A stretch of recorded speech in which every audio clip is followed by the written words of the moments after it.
Bible mentions him. But then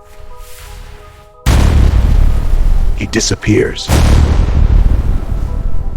When the world called Judas a traitor, another name was quietly written into history: Matthias. But here's the strange part. The bigger his role, the less his name was spoken. One of Jesus' 12 apostles, Judas Iscariot, when he betrayed everything. To fill that empty place, one man was chosen, Matthias.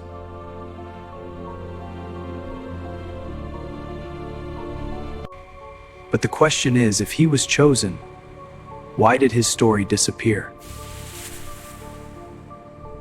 His name appears in the Bible, but after that, everything fades into silence. Some historians say he traveled to distant lands spreading the truth. Others say he was killed simply for speaking the truth.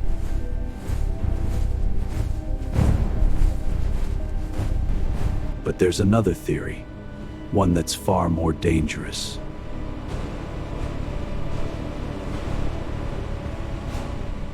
What if his story was erased on purpose?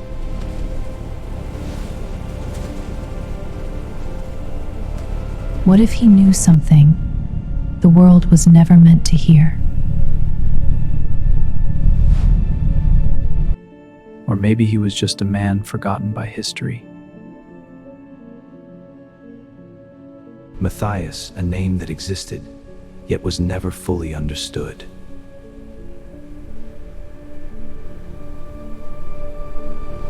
Imagine this, being chosen for God's purpose, and still being forgotten by the world.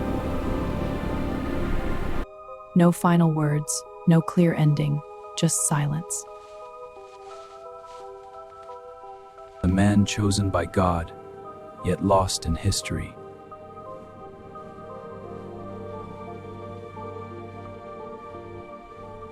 And after that, Matthias was never seen again.